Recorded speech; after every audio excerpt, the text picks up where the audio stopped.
ये जो तस्वीर हम दिखा रहे हैं, सूरजपाल अम्मू मैं आपके पास आ रहा हूं, ये तो फिर मैसेज है ना भाई, मुस्लिम गली से जाना जानलेवा है हिंदुओं का, या शोभा यात्रा जो है बड़ी रिस्की है भाई।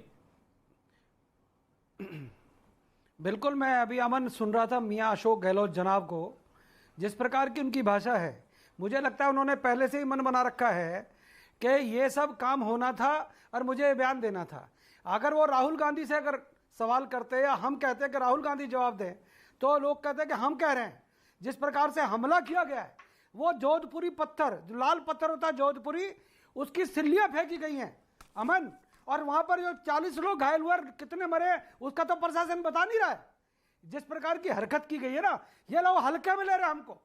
ये कह रहे मुस्लिम मोहल्ला उनके बाप का मोहल्ला है क्या? इनके बाप का मोहल्ला है क्या? वो प्रदेश हमारा है, देश हमारा है। जिस प्रकार की गुंडागर्दी हुई है, अगर हम लोग कर देते तो ये लोग हमारे को पूरे देश के अंदर नहीं पूरे विश्व में बदनाम करते। जो हरकत हुई है वो राजस्थान सरकार का फेलियर है। और मैं तो अशोक गहलोत से कह रहा हूं, इस्तीफा दो, अपने घर बैठ जाओ, या सोनिया गांधी के घर के बारे में बैठ जाओ। क्या हरकत है आपकी? आपने हिंदुओं के ऊपर, वो नटरेश शर्मा को मैं देख रहा था, वो हिंदू बच्चों को, महिलाओं को निकाल रहा है। उसका सम्मान करो, उसके बारे में सोचो। वहां पर ऐसी कितनी महिलाओं को बचाने का काम किया गया होगा, कितने घर लूटे गए होंगे, उसका जवाब है सरकार के पास।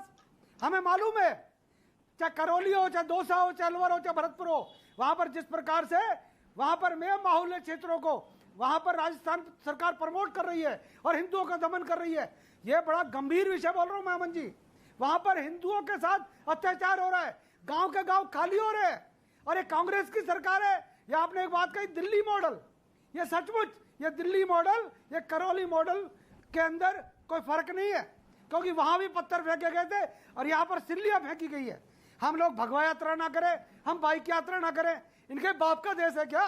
हम करेंगे और ठोक कर करेंगे, और अब करौली में दोबारा से करेंगे। ये बुलडोजर मॉडल, यहाँ पे बुलडोजर चलना चाहिए ना। जिन लोगों की छतों से ये सब पत्थरबाजी हुई, ईंट की सिल्लियां फेंकी गई, शोएब जमाई, ये इन लोगों के घरों पर बुलडोजर चलना चाहिए, जिन्होंने शोभा यात्रा पर ये ईंट की सिल्लियां, पेट्रोल बम, ये सब फेंके। देखो, पहले तो मैं ये बता दूं कि राजस्थान कांग्रेस के कुछ नेताओं से भी मेरी बात हुई, करौली के जो लोकल लीडर्स हैं उनसे भी हमारी बात हुई। उन्होंने जो मुझे सूचना दी है कि अब इस मुद्दे पर दोनों पक्षों की आपसी सहमति हो गई है, और वो हलवाई वाले जो मिठाई वाले हैं उन्होंने भी खुद बयान दिया कि एक मिसअंडरस्टैंडिंग हुई है, कभी पहले ऐसी कोई घटना नहीं हुई थी, और दोनों तरफ के उपद्रवी तत्व जो हैं उनको अरेस्ट कर लिया गया है। कुछ लोग वहां पे जा करके वोटिंग कर रहे थे और प्रोवोक कर रहे थे, डीजे का साउंड भी बढ़ा दिया। उसके बाद जवाब में पूरा बोलने दीजिए,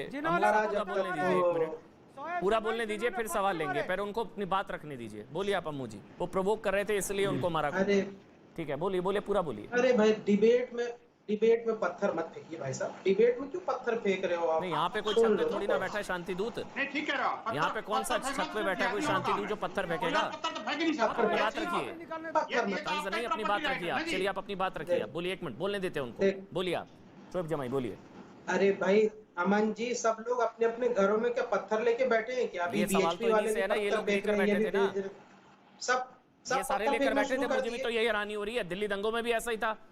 आप लोग घरों में पत्थर ये सब रखते क्यों हैं भाई? ये सारे के सारे ये पत्थर पेट्रोल बम घरों में करते क्या है भाई? अगर इसने प्रोवोक किया तो क्या पता था प्रोवोक करेगा और हम ऊपर से पेट्रोल बम पत्थर फेंकेंगे? एक मियां जी ने बोलना क्या शुरू किया, चारों तरफ से पत्थरबाजी करने लगे। अरे सुन लीजिए, मैंने आपको बहुत देर से सुना है, आप जब धमकी दे रहे थे तब भी सुना। चलिए बोलने देते हैं उनको, एक मिनट। बोलिए बोलिए बोलिए, शोएब जमाई आप कंप्लीट कर लीजिए, उसके बाद बोलते हैं। बोलिए आप शोएब जमाई। अब ये एक तरफा नहीं है ना, गंगा जमनी तहजीब की बड़ी बड़ी बातें होती हैं भाई, धर्मनिरपेक्षता, ये सब वन साइडेड क्यों होता है? देखिए ना, मुझे याद है शोएब जमाई, ये बैठे हैं अम्मू जी, इन्होंने गुरुद्वारे खोल दिए थे आपकी नमाज के लिए, अगर मैं गलत नहीं हूं। मंदिरों को खोल दिया गया था ईद के लिए, नमाज के लिए, सब कुछ होता है। और यहाँ पर एक गली से शोभा यात्रा नहीं निकल सकती? गलत है ना ये तो? शोएब जमाई रुकिए एक मिनट। पहले जरा यहाँ पत्थर बहुत जमा हो गए, मैं उसको हटा लूं। हाँ जी, अब ऐसा है क्यों है अपने नीचे पत्थर रख के बैठे हैं आप भी? कोई नीचे से शोभा यात्रा निकल रही है आपके घर से, आप भी पत्थर रखकर बैठे हैं क्या? आप लोग घरों में पत्थर रखते क्यों हैं? ये पेट्रोल बम, असला, हथियार घरों में रखते क्यों हैं भाई? आप कह रहे मैं हटा दूं अपने नीचे से पत्थर रखकर बैठे हैं आप? ये रिवाज है और ना। देखिए ऊपर से कुटिल ये मुस्कान होती है हिंदुओं को पीटने के बाद। ये देखिए, ये हिंदू वहां पर पीटे गए हैं, उनको मारा गया, कूटा गया, और इनकी कुटिल मुस्कान देखिए। देखिए भाई, देश, पूरा देश देखिए, इनकी कुटिल मुस्कान देखिए, इनका तंज देखिए।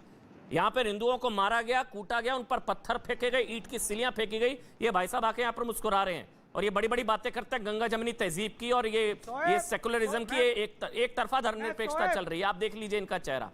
आज दुख है, आज बात होनी चाहिए कि किस तरह से उन्होंने मारा, छतों से मारा। ये कह रहे हैं मैं पत्थर लेकर बैठा हुआ हूं, ये भी इस डिबेट में धमका रहे हैं। हो गया आपका?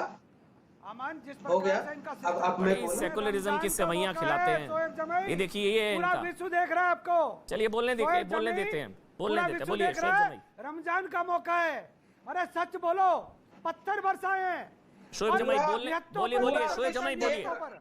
चलिए बोलिए शोएब जमाई। गंगा जमनी तहजीब ये तो नहीं है, सवाल मेरा ये, अब आप बोलिए, कोई बीच में नहीं बोलेगा।